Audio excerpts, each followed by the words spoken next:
안녕하세요. 커피앤톡입니다. 오늘도 와주셔서 감사드리고요. 바로 사연 읽어보겠습니다. 안녕하세요. 저는 50대 여자입니다. 제가 살고 있는 곳은 바닷가여서 그런지 요즘에 밤에는 바닷바람이 차게 느껴지더라고요. 겨울이 성큼 다가온다는 생각이 들고 있어요. 30대 때는 시간이 참 느리게 가는 기분이었는데 50이 넘어가니까 하루가 다르게 시간이 빨라가는 기분이에요. 동네 친구들이랑 모여서 이런저런 이야기를 나누며 시간을 보냈을 뿐인데 또 한 해가 넘어가는 것 같네요. 어려서 일찍 결혼을 하고 아이 낳느라 제 시간이라고는 할 것이 없는 삶을 살았는데 이제야 그 보상을 받고 있는 것 같아요. 제 나이 24살 정말 한창 때 결혼을 했었는데 지금 생각하면 너무 어리기만 했었네요. 저희 부모님께서는 어려서 일찍 결혼하고 자리 잡고 사는 것이 여자한테는 최고라는 말을 자주 하셨어요. 그 말이 정답인 줄 알고 너무 일찍 결혼을 했나 봐요. 그러지 말고 올해는 결혼해야지. 너희 이모가 중매 놔준다고 하니까 한번 만나나 봐. 엄마, 나는 결혼은 좀 늦게 하고 싶어요. 여자가 사회생활 오래 해서 좋을 게 뭐가 있냐면서 저에게 결혼 압박을 하셨었죠. 결국 등 떠밀려서 나간 자리에서 한 남자를 알게 되었어요. 남자는 집이 꽤나 잘 사는 사람이었는데 그래서 그런지 여유가 있어 보였죠. 지방의 소도시에서 살던 제가 서울 남자를 보니 설레던 것도 있었어요. 이런 사람이랑 결혼하면 평생 고생은 하지 않겠다는 생각을 했던 것 같아요. 집도 잘 살고 저에게 다정한 모습을 보여주니 어렸던 제가 반하지 않을 요량이 없었네요. 저는 지방에 살고 있고 그 사람은 서울에 살고 있으니 한 1년간 장거리 연애를 이어갔어요. 보고 싶을 때 만나지 못하니 애틋한 마음이 더 커져갔었죠. 결국 그 사람이 저에게 먼저 결혼 이야기를 꺼냈어요. 그러지 말고 우리 얼른 살림 합치자. 계속 이렇게 떨어져서 지낼 곳 없잖아. 그 사람 나름의 프로포즈였어요. 무뚝뚝하고 표현하는 것에 익숙하지 않은 사람이라 저런 식으로 결혼 이야기를 하더라고요. 연애는 그 사람이랑 하고 결혼은 다른 사람이랑 할 생각을 하고 있는 것도 아니었으니 저는 물 흐르듯 결혼으로 이어지게 되었어요. 남편은 집안에서 장남이었기에 제가 맏며느리가 되어버렸죠. 저희는 결혼을 하고 곧장 시댁으로 들어가서 지내게 되었어요. 지금은 결혼하면 분가해서 지내는 게 자연스럽지만 그 당시에는 맏며느리가 시부모님을 모시는 게 보편적이었으니까요. 어머님은 호락호락하신 분이 아니셨어요. 요즘 시대에는 상상하기 힘든 일들을 결혼하고 겪어야 했답니다. 그마저도 시어머님의 눈밖에 나고 싶지 않아서 얼마나 열심히 했는지 몰라요. 우리 집안에 들어온 이상 네가 본보기를 잘 보여야 해. 네, 어머님. 제가 부족한 게 많은데 그래도 열심히 할게요. 결혼하고 얼마 지나지 않아서 저는 임신을 하게 되었어요. 시댁에서는 다들 아들을 원하셨는데 제 아이는 딸이었어요. 딸을 낳고 나서 얼마나 눈치가 보였는지 몰라요. 그래도 우리 집안에 첫째는 아들이어야 하는데 에휴, 뭐 어쩌겠냐. 시댁에서의 눈치가 보여도 둘째는 꼭 아들을 낳겠다 생각했는데 애석하게도 둘째는 저에게 찾아오지 않더라고요. 마음은 조급하지만 딸아이 하나 잘 키워야겠다는 마음이었어요. 그 무렵 남편은 사업을 시작했었는데 그게 마음처럼 쉽게 풀리지 않더라고요. 한 번은 믿었던 사람에게 뒤통수를 맞아서 큰 위기에 닥친 적이 있었어요. 길거리에 나앉는 거 아닌가 싶어서 발을 동동 구르고 있는데 아니나 다를까 아버님께서 먼저 수습을 해주셨죠. 그래도 뒤에서 도와줄 수 있는 가족이 있으니 다행이라고 생각했었답니다. 그러니까 그렇게 섣부르게 투자하는 게 아니라고 했잖니. 이제 가장인데 어쩜 그렇게 앞가림도 제대로 하지를 못하는 거야. 내가 언제까지 네 뒷바라지만 해주랴. 아버지, 이번만 잘 넘겨주면 절대 이런 일 없을 거예요. 남편은 연애 때 강단 있고 영리해 보였던 것과는 다르게 사업에는 영 소질이 없더라고요. 자기 아버지 재산을 믿고 너무 쉽게 일을 벌리는 느낌이었어요. 제가 조언이라도 하면 저를 무시하기 일쑤였어요. 당신 그러지 말고 조금 천천히 진행해보는 게 어떨까요? 제가 보기엔 당신 성미가 너무 급해서 그런 것 같아요. 뭐? 당신이 남자들 하는 일에 대해서 뭘 그렇게 한다고 나를 가르치려고 들어? 결혼 전에는 그 사람의 다정한 모습에 끌려서 결혼까지 생각했던 것이었는데 그 모습은 결혼 이후 단 한 번도 보여주지 않더라고요. 그냥 사기 결혼을 당한 꼴이었어요. 그거 말고도 제가 남편 때문에 속상해하면 어머님은 제게 말씀하셨답니다. 그래도 여자가 안에서 잘하면 남자가 마음 잡고 밖에서도 잘할 거야. 아, 너 하기에 따라 달렸어. 네, 어머님, 명심할게요. 여자가 잘해야 남자도 잘한다는 말을 하셨었죠. 전 그 말이 정답인 줄 알고 남편에게 정말 지극정성을 다했어요. 제가 할 수 있는 일이 그거라고 생각했기 때문이었어요. 순종적이고 고분고분한 저와는 다르게 제 딸아이는 하루가 다르게 왈가닥하게 커가고 있었어요. 하지 말라는 짓은 골라서 다 하고 다니는 말괄량이었죠. 그 때문에 딸아이는 할머니에게 혼나는 일이 많았어요. 이 녀석이? 아, 너 할미가 여자는 그렇게 하면 안 된다고 말하지 않았어? 할머니는 왜 맨날 나한테 안 된다고만 해요? 할머니도 다 하잖아요. 어휴, 누굴 닮아서 저래. 아, 정말 못 살아. 제가 말려도 소용이 없었어요. 딸아이는 어려서부터 호기심이 많고 가만히 있지 못하는 성격이었는데 누가 하지 말라고 하면 더 난리를 부리는 아이였답니다. 머리가 커갈수록 딸아이는 자기를 제지하는 할머니에게 반항을 하는 불량한 손녀였어요. 저는 그런 딸을 보면서 괜히 통쾌한 기분이 들기도 하고 한편으로는 누굴 닮아서 저렇게 야무질까 하는 생각을 하기도 했답니다. 하지만 사는 게 평화롭지만은 않았어요. 결혼한 지 10년 차가 되던 해에 저희는 이혼의 위기를 한번 겪었답니다. 남편이 술집 여자와 연락을 하면서 지내다가 저에게 걸린 적이 있었거든요. 당신 정말 미친 거야? 어떻게 이런 짓을 할 수가 있어? 내가 정말 미안해. 아, 다시는 안 그러겠다고. 자기 분을 이기지 못하고 저에게 화를 내는데 어이가 없었답니다. 당장 갈라서고 싶은 마음이 굴뚝 같았는데 그때도 저를 막아세우는 것은 어머님이었죠. 아가, 이번 일은 내가 대신 미안하다고 사과하마. 저놈이 저렇게까지 정신을 못 차리고 있는 줄은 내가 미처 몰랐어. 사람이 누구나 실수 한 번은 한다고 하잖니.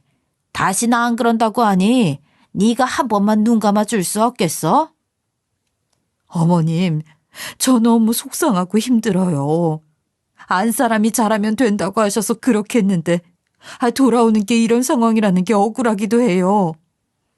그때 어머님은 저에게 처음으로 위로의 말을 해주시더라고요. 네 시애비도 이런 일이 없었을 것 같니? 나도 네 마음 다 안다. 그래도 어쩌겠어.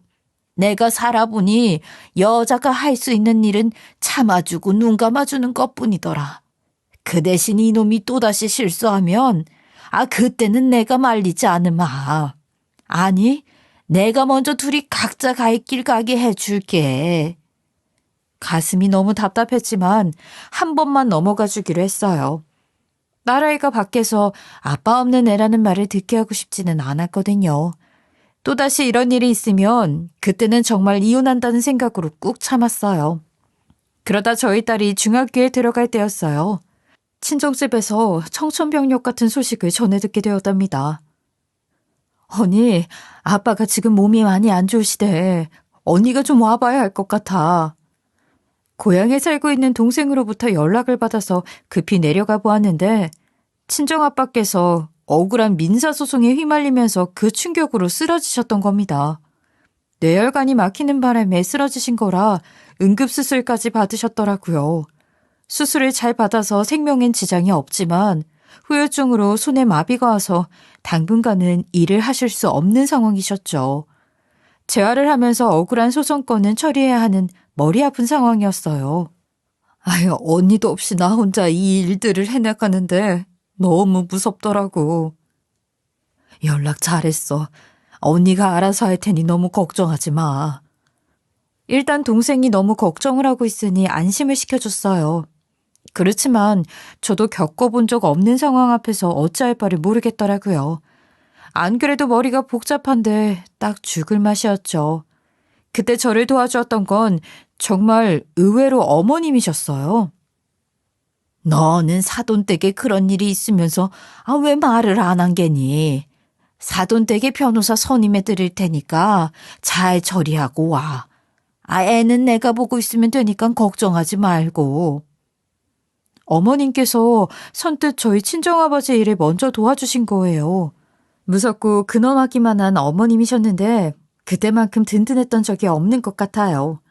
덕분에 친정아버지 일은 잘 처리가 되었어요. 그뿐만 아니라 저 모르게 친정엄마께 병원비에 보태라면서 돈까지 주셨다고 하더군요. 어머님, 변호사 선임해 주신 것만 해도 너무 큰 도움인데 어떻게 돈까지 주셨어요? 동생한테 이제야 전해 들었어요. 사람이 일단 건강하고 봐야 하지 않겠어? 사돈댁이 그렇게 힘들게 지내시는데 네가 여기서 마음 편하게 있을 수 있겠어? 무뚝뚝한 말투이시지만 저를 생각하는 마음이 너무나도 느껴졌어요. 제게 다정한 시어머님은 아니시지만 그래도 가족은 가족이구나 하는 생각을 했답니다. 진심으로 너무 감사했어요. 남편은 더 이상 사업을 하지 않고 회사를 다니면서 나름대로 자리를 잡고 지내고 있었답니다. 하지만 가정적인 아빠는 아니었던지라 딸이랑은 사이가 소원했었죠. 딸애한테 잔소리를 하면 그냥 넘어가주는 법이 없었어요. 진아, 그래도 네가 아빠한테 먼저 싹싹하게 잘해야지. 안 그래? 아빠가 어른인데 먼저 나한테 잘해야 하는 거 아니야? 윗물이 맑아야 아랫물도 막지. 내 말이 틀려? 한마디를 지는 법이 없었는데 또 틀린 말을 하는 애가 아니라 말로는 이길 수가 없었죠. 딸애가 대학을 갈 때도 집에서 한바탕 뒤집어졌었어요. 애는 유학 가서 공부를 하고 싶다고 하는데 어머님은 절대 안 된다고 하시고 아주 난리도 그런 난리가 없었답니다. 너는 무슨 유학이야? 여자가 공부 많이 해서 뭘 어쩔 건데? 할머니는 혼자서 아직도 조선시대에 살고 계시는 거예요? 요즘 배우는데 남자 여자가 어디 있어요? 결국 딸애가 한 수 접고 국내에 있는 대학을 가게 되었답니다. 씩씩거리면서 나중에 자기 능력으로 유학 간다고 큰 소리를 뻥뻥 치는데 어찌나 골머리가 아프던지요. 그런데 그 이후 더 머리 아픈 일이 일어났어요. 하나 넘어가면 어디선가 또 하나가 터지곤 하는데 정말 너무 힘들었답니다. 어머님께서 갑작스럽게 암 선고를 받으신 거예요. 암이라는 단어 앞에서 가슴이 하염없이 무너져 내렸는데 너무나도 희망적인 말을 들었어요. 병원에서도 기적 같다면서 이런 말을 하셨었죠. 보통 혈액암은 초기에 발견이 어려운데 정말 운이 좋으세요. 다행히도 초기에 발견해서 빨리 치료에 들어갈 수 있었어요. 어머님, 그래도 이렇게 빨리 발견해서 얼마나 다행인 줄 몰라요. 제가 저렇게 말을 해도 오래 살아서 뭐하냐면서 오히려 방방 뛰지 말라는 말씀을 하시는 분이셨어요. 어머님은 8개월 정도 항암 치료를 진행하셨는데 너무 운이 좋게도 눈에 띄게 좋아지고 계셨어요. 저의 지극정성이 이렇게 빛을 보는구나 싶었어요. 항암 치료를 하는 동안 딸아이도 옆에서 많이 도왔답니다. 할머니랑 맨날 그렇게 싸우고 혼나고 하면서 미운 정 고운 정 다 들어버렸으니 딸아이도 내심 걱정이 컸을 겁니다. 너 그렇게 맨날 할머니 싫다고 하더니 그래도 편찮으시니까 걱정이 되긴 하지. 엄마가 고생하니까 그게 걱정이라 그래. 에이그, 너 말하는 거 보면 아주 네 할머니랑 똑같아. 저렇게 퉁명스러운 말을 하는 걸 보면 둘이 아주 판박이가 따로 없었어요. 항암 치료를 종료하시고 어머님은 아픈 곳 없이 잘 지내셨어요.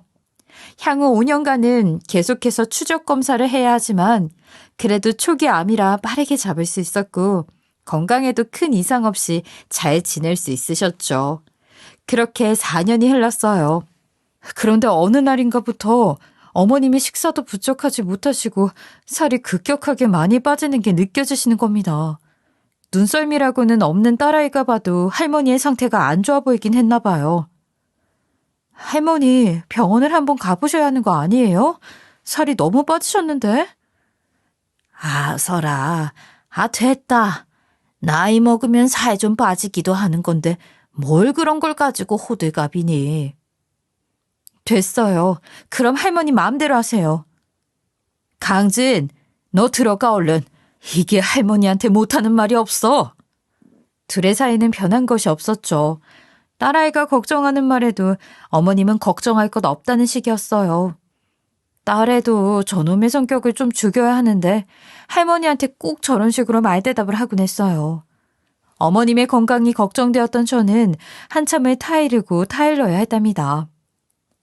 어머님, 고집 부리시지 말고 그냥 저랑 병원 한번 가보세요. 어차피 추적 검사도 다녀오셔야 할 때잖아요. 일 없어. 내가 괜찮다는데 왜 네가 난리라니?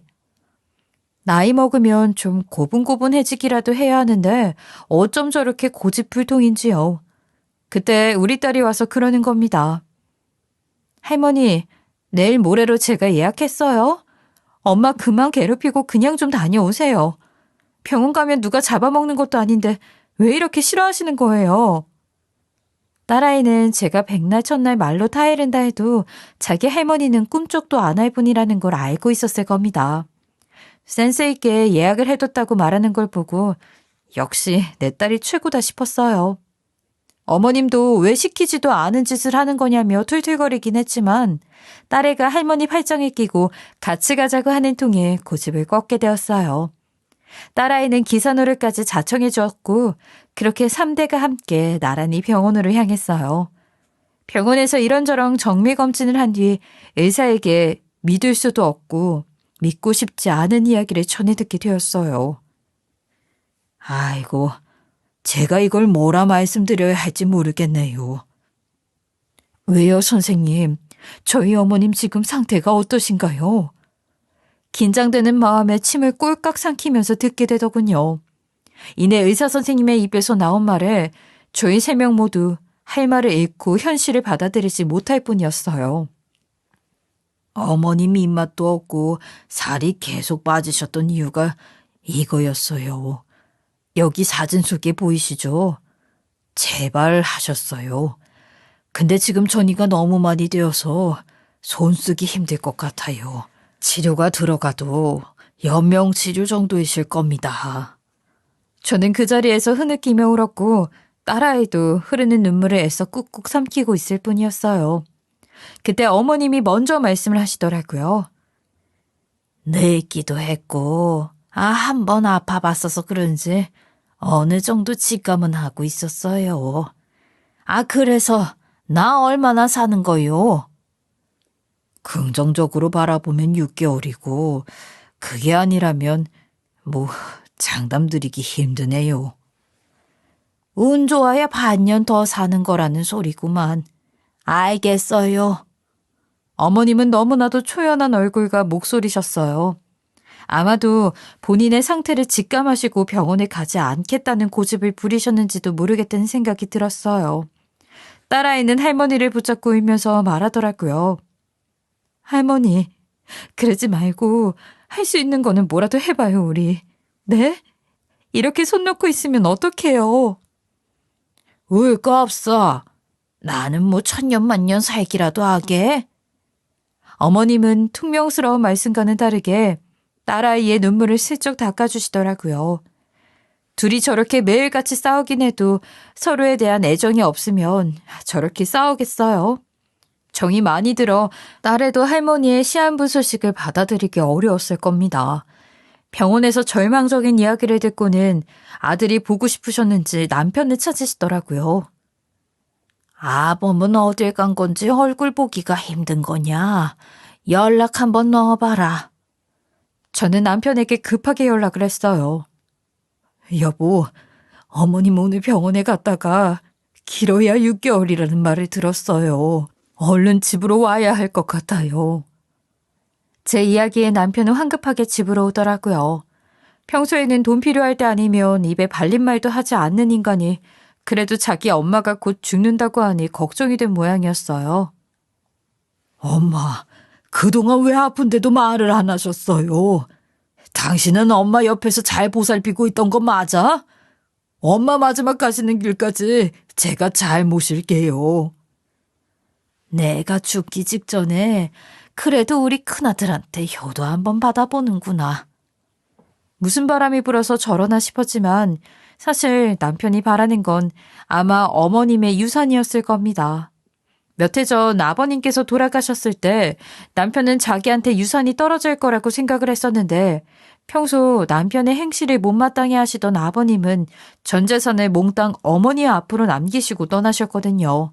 어머님이 암투병으로 한참 고생을 하실 때도 간병인 없이 제 손으로 전부 병간호를 해드렸고 남편은 아무것도 한 것이 없었는데 이제 와서 저러는 겁니다. 기가 차고 코가 막혔어요. 남편은 그 이후로도 자기 엄마를 지극하게 모시더군요. 일단은 어머님이 조금이라도 회복을 하시는 게 먼저라고 생각했던 저는 남편을 띄워주는 말을 했었답니다. 어머님, 그래도 아들 잘 둬서 이런 호강도 해보시네요. 아, 내가 죽을 때가 되어서야 저놈이 이제야 정신을 차린 건지 뭔지. 난 이제 저 녀석한테 바라는 것도 없고 너랑 진이한테 잘하기만 했으면 좋겠어. 나야 이제 죽으면 끝이다만 너희는 그게 아니잖니. 어머님, 죽으면 끝이다뇨. 그런 말씀이 어디 있어요? 본인이 떠날 날을 얼마 남겨두지 않은 상황에서도 큰아들 걱정을 하고 있는 걸 보니 마음이 좋지를 않았어요. 그래도 남편이 어머님을 한참 지극정성으로 모시는 모습을 보여서 그런지 어머님은 건강이 날로 좋아져 보이셨어요. 이러다 정말 기적같이 오래 사실 수도 있겠다는 생각이 들 정도였죠. 식사도 잘하시고 웃는 날도 많아지시고요. 그러다 남편은 어느 날 자기 엄마에게 이런 말을 하더군요. 엄마, 그런데 유언장 공증은 미리 받아놨죠? 그거 공증 안 받아두면 나중에 엄마 돌아가시고 나서 복잡해질 수 있어요. 그러니 미리미리 정리해 두시는 게 좋을 거예요. 그제서야 본인 속내를 드러내는 겁니다. 남편의 말에 어머님이 말씀하시더라고요. 그래, 네가 원하는 대로 다 해놨으니 제발 사고만 치지 말고 지내라. 네 처랑 딸한테 좀 잘해. 내가 그거 하나 바란다. 그런데 남편은 거기다 대고 유언장 얘기뿐인 겁니다.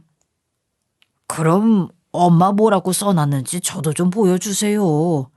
아니, 준범인 녀석 재산 안 받겠다고 해놓고 나중에 딴소리하면 정말 골치 아파지잖아요. 듣다 못한 딸아이가 소리를 치는 겁니다. 아빠 정말 자식 맞아요? 그만 좀 해요. 삼촌이랑 이미 이야기 다 끝났는데 아직도 저 소리를 하고 있어요?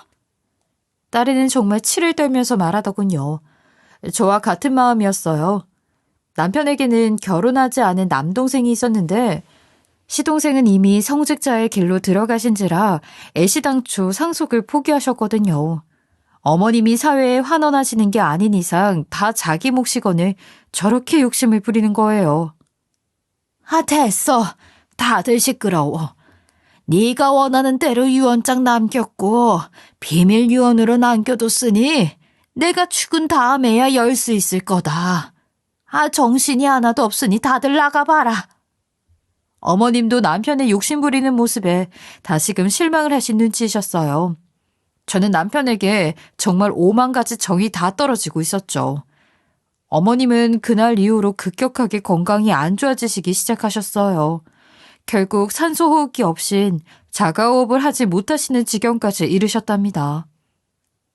아가, 너한테는 내가 그동안 참 미안했다. 아, 죽기 직전에야 너한테 이 말을 하게 되는구나. 어머님, 그런 마음 가질 것 없으세요. 제발 오래오래 살기만 하세요. 저런 망나니 같은 놈을 두고 갈 생각하니 내가 미안하기만 해.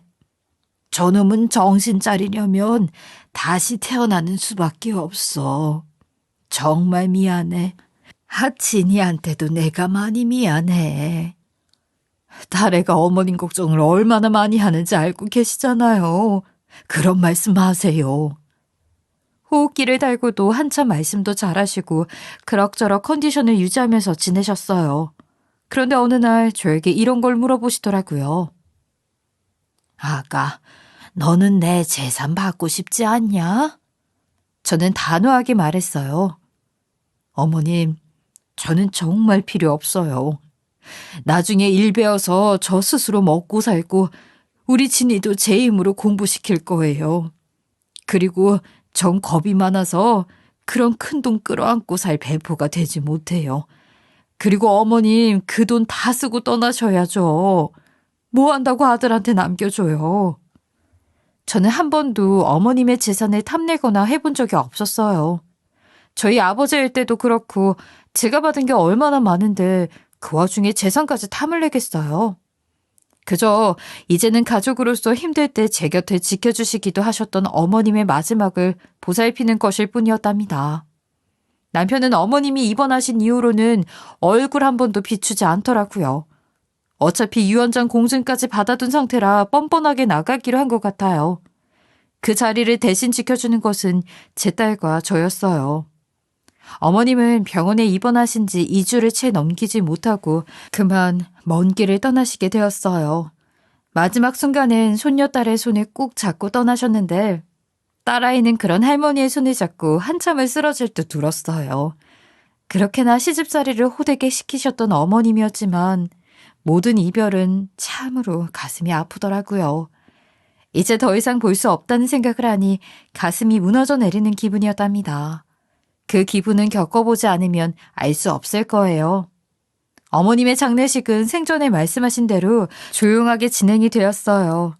시동생도 급하게 오셔서 장례식 자리를 지켜주셨어요. 그런데 남편은 어머님의 장례식이 시작되었는데도 코빼기를 비추지 않는 겁니다. 일부러 언제 오느냐고 독촉하는 연락을 하지도 않았어요. 자기 엄마 일인데 그래도 알아서 오겠거니 하는 생각이었죠. 하지만 남편은 발인 날까지 얼굴을 비추지도 않더군요. 진짜 이런 걸 보고 아들이라고 해야 할지 황당할 뿐이었어요. 오죽하면 시동생이 저한테 먼저 이러시는 겁니다. 진짜 우리 형이지만 해도 너무해요. 어떻게 엄마가 돌아가셨는데 얼굴도 안 비출 수가 있어요? 그러니까 삼촌, 말도 마요. 그러다 어머님의 발인 날이 되었어요. 그날은 일전에 어머님의 유언장의 공증을 받아주신 변호사님께서 오시는 날이기도 했죠. 남편 놈은 발인 날이 되어서야 얼굴을 비추더군요. 그런데 혼자서 온 게 아니고 웬 여자와 같이 온 겁니다. 저는 너무 황당해서 남편에게 말했어요. 야, 이 양반아. 어머님이 떠나셨는데 코빼기도 비추지 않더니 이제서야 왔어? 저 여자는 또 누군데? 근데 남편이 너무 어이가 없는 소리를 하는 겁니다. 뭐 당신이랑 당신 딸이 알아서 잘해줄 텐데 내가 굳이 올 필요가 있어? 참, 인사해. 여긴 내 두 번째 마누라 될 사람인데 어때? 예쁘지? 아주 저런 미친놈도 저런 미친놈이 있을까 싶었어요.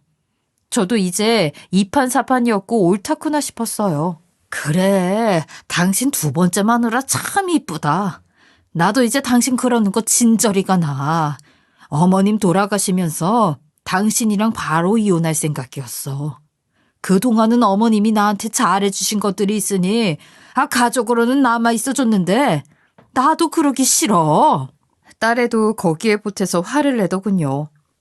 엄마, 나도 바라던 바야. 어디 할 짓이 없어서 자기 엄마 장례식에 여자를 데리고 오기나 하고 아빠라고 부르기도 싫어. 남편은 거기서 더 뻔뻔스럽게 말을 하더군요. 당신이 먼저 나한테 이혼하자고 한 거다. 내가 재산은 한 푼도 나눠줄 생각이 없는데 괜찮은 거지? 나도 그 더럽고 치사한 당신 재산에 관심 없어. 내가 죽을 때까지 허드렛 일을 하면서 살아도 당신 도움받을 생각은 추호도 없어. 그 대신 우리 진이도 다신 볼 생각도 하지 마. 알았어? 딸은 제 팔짱을 딱 끼고서 남편을 같이 노려봐 주었어요. 그래도 우리 딸이 제 편에 있어줘서 얼마나 든든했는지 몰라요. 곧이어 변호사께서 말씀하시더군요. 자, 다들 흥분은 좀 가라앉히시고요. 돌아가신 류현숙님께서 유언장을 남기셨습니다. 그럼 유언장 먼저 개봉하겠습니다. 그리고 유언장을 읽기 시작하셨어요. 그런데 변호사님께서 너무 뜻밖의 말씀을 하시는 겁니다. 내용은 이랬어요. 남편과 제가 이혼을 하길 바란다는 거예요. 두 분이 서로 맞지 않은 결혼 생활을 오랜 시간 이어왔다고 이혼을 하신 이후에 뒷내용을 확인하라는 말씀을 남기셨네요. 협의이혼도 제가 도와드리라는 말씀을 남기셨으니 곧바로 제가 진행해 드릴까요? 너무나도 의외의 내용에 저는 어안이 벙벙했어요. 아마도 어머님께서는 돌아가시기 전에 저 인간이 아직도 밖에서 불륜질을 하고 돌아다니는 것을 알고 계신 모양이었어요. 다시 한번 이런 일이 있으면 그때는 두말할 것 없이 갈라서게 해준다고 하신 말씀을 이렇게 지키시는구나 싶었죠. 변호사의 말이 끝나자 남편 놈은 호탕하게 웃으면서 말하더군요. 하하, 역시 우리 엄마는 내 마음을 정확하게 알고 계시네. 아내가 말하는 바를 딱 알고 있어. 이어서 변호사님께서 말씀하셨어요. 자, 그럼 유언장에 남아있는 대로 이혼 후에 다시 뵙도록 하겠습니다. 장례식이 마무리가 되고 저희는 협의이혼을 빠르게 진행했어요. 당장의 저 인간과 한 씨도 가족으로 엮여있고 싶지 않았죠. 이렇게나 쉽게 남이 될 수 있다는 사실에 황망한 마음이 들기도 했어요. 그런 저의 마음을 알고 있던 우리 딸은 제게 위로를 해주더군요. 엄마, 속이 다 후련하다. 그치? 나는 아무리 돈도 없고 거지처럼 살아도 엄마만 있으면 돼. 내 학비는 내가 알아서 할 테니까 걱정하지 말고. 엄마는 엄마 먹고 살 길 먼저 찾아. 인생 60부터 시작이라고 하잖아. 엄마도 아직 젊어. 알았어. 엄마도 우리 딸만 있으면 돼. 협의 이혼 후에 저에게 남은 것은 아무것도 없더라고요. 친동생의 도움으로 딸과 함께 작은 빌라 한 칸을 얻어서 새롭게 시작하겠다는 마음을 먹었어요. 남편 놈은 당장에 두 번째 마누라한테 간다고 법원에서 이혼 판결이 나기도 전에 짐을 싸서 그 여자네로 나가버렸답니다. 그동안 이혼하고 싶은 걸 어찌 참고 있었나 몰라요. 몇 주 후에 저희는 유언장을 다시 열어보기 위해 다시 만나게 되었어요.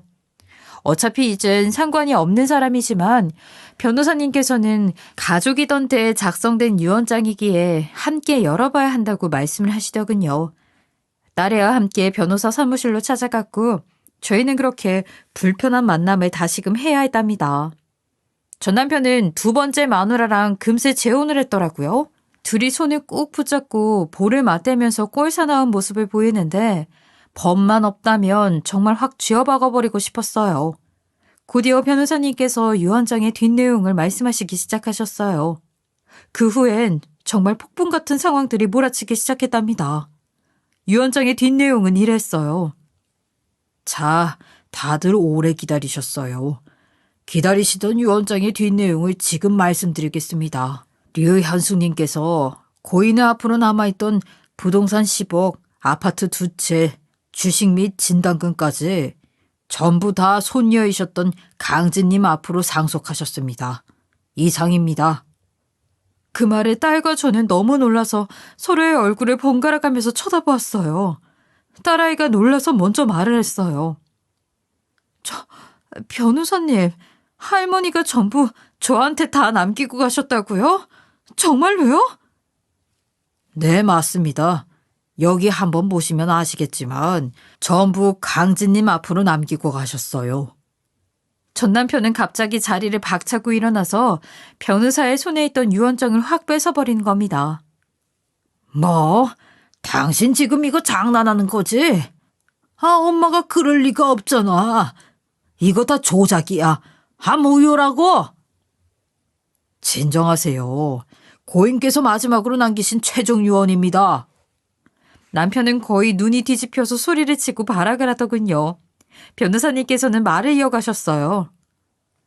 며느님께서는 간이 콩알만 하셔서 저도 받지를 못하실 거라고 손녀분께 전부 남기셨어요. 손녀분은 본인을 닮아 배포가 커서 아마 알아서 잘할 거라는 말씀도 하셨죠. 뭐 이건 그냥 저희 사담이긴 합니다. 저는 딸아이와 눈을 맞추고 웃으면서 이게 무슨 일이냐고 손을 맞잡았어요.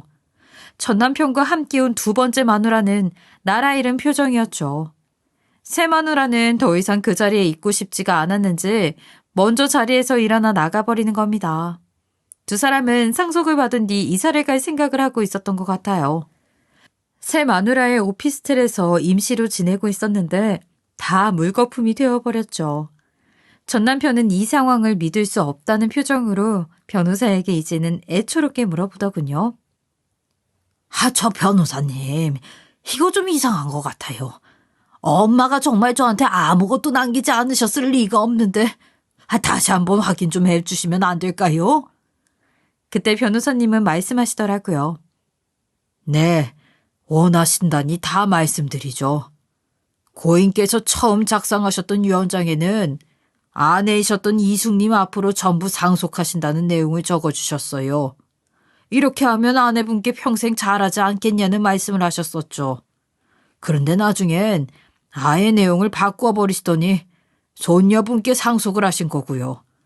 이게 전부입니다. 애시당초 아드님께는 아무것도 남기시지 않으셨어요. 맞아요. 사실은 이랬어요. 어머님은 전 남편에게 전 재산을 넘겨버리면 1년도 되지 않아서 저희 모녀를 팽해버리고 그 돈마저 다 흥청망청 써버릴 것을 아셨던 겁니다. 그래서 처음엔 정신 차리고 잘 살길 바라는 마음으로 저에게 상속을 하셨다가 제가 받고 싶지 않다고 하니 저희 딸에게 넘겨버리신 거였죠. 그리고 어떻게 알고 계신 건지는 모르겠지만 아마 뒤에서 다른 여자를 만나고 있는 것도 알고 계셨던 모양이에요. 당신 아들이지만 더 이상은 회생할 수 없다는 걸 아셨을 겁니다. 저희는 그렇게 그 자리를 먼저 일어나 버렸어요. 얼마 지나지 않아서 딸아이에게 어마어마한 금액의 돈이 들어오게 되었고 저희는 만져보지 못한 돈을 손에 쥐게 되었죠. 그리고 얼마 후 전 남편은 저희를 찾아와서 무릎을 꿇고 빌더라고요. 여보, 그리고 딸, 아빠가 정말 미안해. 사실 아빠가 지금 돈이 너무 급해서 그런데 딸이 아빠 한 번만 살려주면 안 될까? 정말 이러다 목숨이 위험할지도 몰라서 그래. 무슨 일인가 자초지종이라도 들어보자 하는 생각으로 하는 말을 들어보았어요. 알고 보니 전 남편은 자기 엄마한테 상속받은 것을 생각하고 코인인지 뭔지 대출을 왕창 끌어다가 꼬라박았던 겁니다. 그런데 어디 마음먹은 대로 쉽게 따라와 주겠나요? 완전 종이 조각이 되어서 빚만 끌어안게 되고는 저희에게 울며불며 매달리는 겁니다. 저는 어떻게 해야 하나 싶어서 아무 말 못하고 있는데 우리 딸이 야무지게 먼저 이야기를 꺼내더군요. 아저씨, 저희한테 이러지 마시고 아저씨 예쁘고 젊은 새 마누라한테 가서 말해보세요. 왜 남한테 와서 행패를 부리시는 건데요? 저는요, 아빠 없는 사람이에요. 우리 딸은 저랑 달라도 아주 달랐어요. 얼마나 똑부러지게 말을 잘하는지요. 진아, 그러지 말고 아빠 한 번만 도와줘. 아빠 입이 감지 못하면 정말 파산해야 해. 그리고 그 사람이랑은 당장 끝났어. 어디 도망가서 어디 있는지 알 수가 없어. 젊고 예쁜 애가 돈 한 푼 없고 빚만 있는 남자 옆에 뭐가 좋다고 붙어 있었겠어요. 아무것도 상속받지 못한 것을 알게 된 뒤 새 마누라는 바로 잠수를 타버렸다고 하더군요. 얼마나 꼴 좋은지요? 딸의 말에 힘입어서 저도 한마디 거들었어요. 우리 애가 어디 틀린 말 한 게 있어? 여기가 어디라고 찾아오는 거야? 당장 나가지 않으면 경찰 부를 거야. 파산을 하든 말든 그건 우리가 알 바 아니고 알아서 해. 그 인간을 아주 매몰차게 밖으로 내쫓아 버렸답니다. 그 이후 딸아이는 제가 평생을 바라던 대로 제 고향에 집을 하나 지어주었어요. 엄마, 그렇게 고향 오고 싶어 했잖아. 여기서 텃밭도 가꾸고 사람들 불러다가 맛있는 것도 많이 해먹고 하면서 지내. 그런 거 좋아하잖아. 전원주택에 살고 싶어 했던 저의 꿈을 이루어줬어요. 그리고 딸은 원하던 대로 미국 유학길에 오르게 되었고 지금은 미국에서 박사학위를 따기 위해 공부하는 중이랍니다. 원하는 공부를 돈 걱정 없이 실컷 하는 게 얼마나 좋은 일인지 모른다면서 하루가 어떻게 흘러가는지도 모를 만큼 공부에 푹 빠져서 지낸다고 하는데 기특하고 예뻐 죽겠어요. 몇 해 전에 전 남편의 소식을 들은 적이 있는데 그때 빚을 갚지 못해서 결국 파산을 하게 되었다고 하더군요. 지금은 반자방을 겨우 얻어서 일용직 일을 하면서 지낸다고 하는데 안쓰러운 생각이 들다가도 자기가 자기 무덤을 이렇게 파버렸는데 뭐 어쩌겠나 싶어요. 본인이 자처한 일이니 알아서 하겠죠. 또 알아서 하지 못한다고 해도 저와는 상관없는 일이니 궁금하지도 않아요. 제 인생의 초중년에는 어머님 때문에 정말 죽겠다 싶을 만큼 힘들었는데 말년으로 가고 있는 지금 어머님 덕분에 이렇게 편하게 지내고 있어요. 이런 걸 보면 사람 일 정말 알다가도 모른다니까요. 지금 딱 죽을 만큼 힘든 상황이신 분들이 계시다면 조금만 더 참고 견뎌보시길 바라는 마음입니다. 인생의 다음 페이지에 어떤 내용이 적혀 있는지는 아무도 모를 일이니까요. 저의 이야기가 여러분들에게 작은 휴식이 되어주셨으면 좋겠네요. 지금까지 커피앤톡이었습니다. 오늘도 끝까지 함께 해주셔서 감사하고요. 다음 영상으로 또 찾아뵙겠습니다.